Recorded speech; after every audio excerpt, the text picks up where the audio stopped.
Les Italiens doivent se gérer. À un moment donné, je dis bien, il faut leur dire la vérité. Ils doivent se gérer, ils doivent faire un effort. C'est pas normal. Tu as 3 qualifiés anglais. Je dis bien 3 qualifiés anglais. Chelsea, Liverpool, Manchester City. Tu as 3 qualifiés espagnols. Atlético Madrid, Villarreal, Real Madrid. Tu as un Allemand, c'est comment ça s'appelle? Le Bayern. Tu as un Portugais. On ne sait même pas comment ils ont fait pour arriver là. C'est le Benfica. Voilà. Voilà. Mais dans tout ça, il y avait 4 Italiens au début, franchement, et pas n'importe quel 4 Italiens. Tu as l'AC Milan, tu as l'Inter Milan, tu as l'Atalanta et tu as la Juve. Il n'y a aucun des 4 qui se retrouve en quart de finale. C'est pas sérieux. Salam, salam outsider, le débrief commence maintenant. La Juventus se fait éliminer encore une fois en Ligue des Champions. Franchement, on va être très sérieux. Cette équipe de la Juve là, il serait temps, je dis bien, qu'ils se remettent en question parce que ce n'est pas normal. Ce n'est pas du tout normal. La Juventus de Turin ces derniers temps, on va être honnête, c'est une équipe quand même franchement de tocards en Europe. Ils ne se gèrent pas parce que, en toute honnêteté, une équipe de ce standing là ne devrait pas être en train de galérer depuis aussi longtemps. J'ai envie de dire que la Juve, en ce moment, c'est comme Manchester United. C'est la même chose, je dis bien, sur la scène européenne. Tu te fais éliminer et encore là, encore une fois, on peut dire que la Juve, ils se font éliminer et à chaque fois par des équipes dont ils sont plus forts que eux.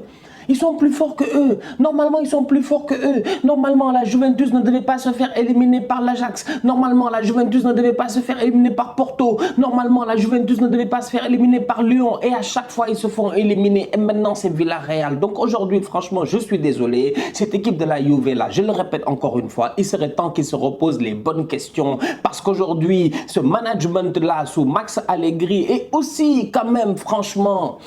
Je le dis quand même, sous Agnelli, parce que Agnelli, en ce moment, j'ai l'impression peut-être qu'il est perdu, peut-être qu'on est arrivé à la fin d'un cycle. Il y a des questions à se poser parce que ce n'est pas normal que ce club-là, quand même, à chaque fois, ils se font éliminer constamment par des équipes qui, normalement, sont d'un niveau un tout petit peu plus inférieur que la Juve. Je dis un niveau beaucoup plus inférieur et je me base là tout simplement sur la grandeur du club et aussi sur l'effectif en tant que tel. Tu es allé acheter Vlahovic aussi cher, je ne sais pas, 70 millions, 80 millions, je ne sais pas combien ils l'ont acheté exactement, mais ils l'ont acheté très cher le boy Vlahovic. Vlahovic, la dernière fois lors du match aller, je vous l'ai dit, l'attaque Vlahovic-Morata, ça ne marche pas. Ça ne marche pas. Lors du match aller, on l'a vu. Les deux se marchent dessus. Les deux ont envie de performer. Ces deux attaquants qui sont égoïstes. Ces deux attaquants qui ne jouent pas l'un pour l'autre, mais l'un pour eux-mêmes.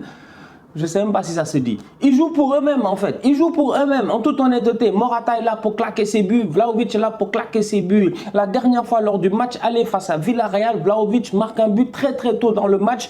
Il surprend la défense de Villarreal. Depuis lors, Vlahovic, il a mis un doublé parce qu'il a joué avec Moïse Kean. C'est tout.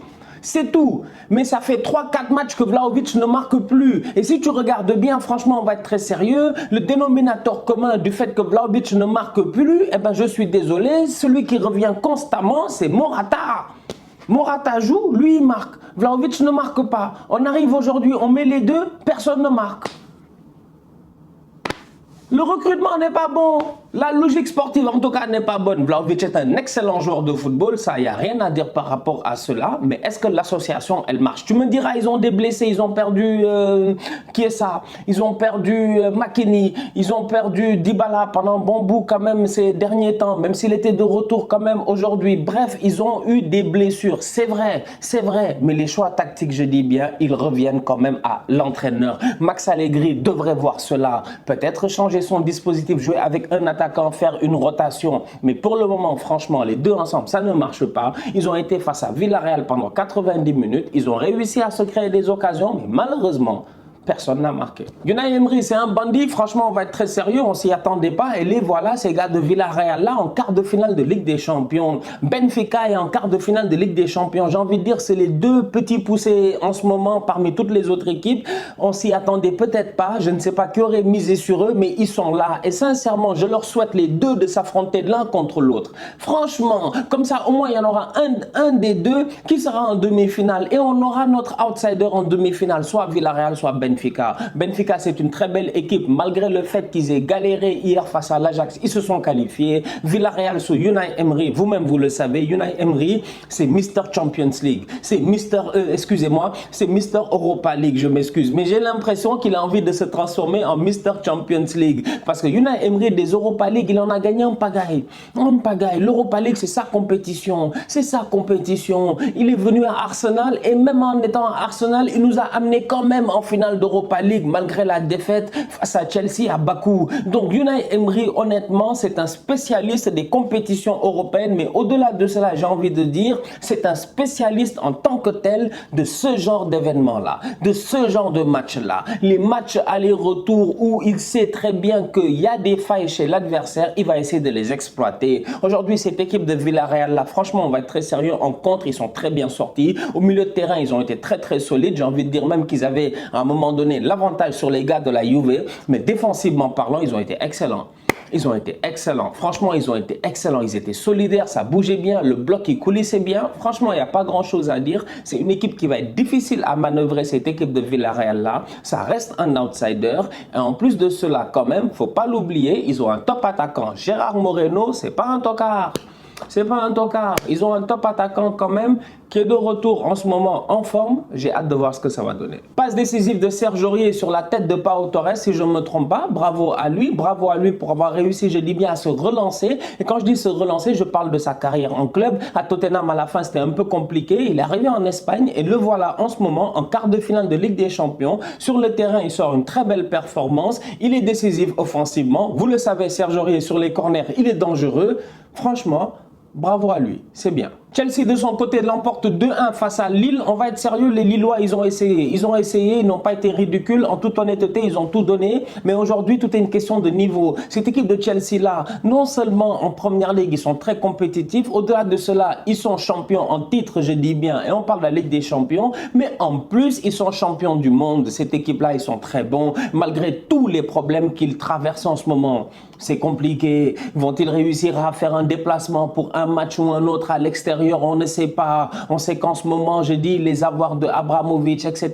ont été gelés. Il y a plein de choses qui se passent parce qu'au niveau politique, il y a des problèmes. Mais n'empêche, les gars sur le terrain, ils sont concentrés. Franchement, ils sont concentrés et leur performance face à Lille aujourd'hui, ben, ça en est la preuve parce qu'ils auraient pu encaisser un but et laisser tomber. Ils auraient pu encaisser un but et dans leur tête se dire « Ah, il n'y a pas eu rien du tout. Rien de tout cela. » Franchement, rien de tout cela. Cette équipe-là, elle a encaissé un but, elle a réussi à égaliser avant la fin de la mi-temps. Et c'est là où j'ai envie quand même de lever mon chapeau à Christian Pulisic. Très beau but de sa part. Très beau but de sa part. Franchement, très beau but de sa part. Autant la passe, elle est sensationnelle, mais le but de Pulisic, franchement, la frappe ras de terre.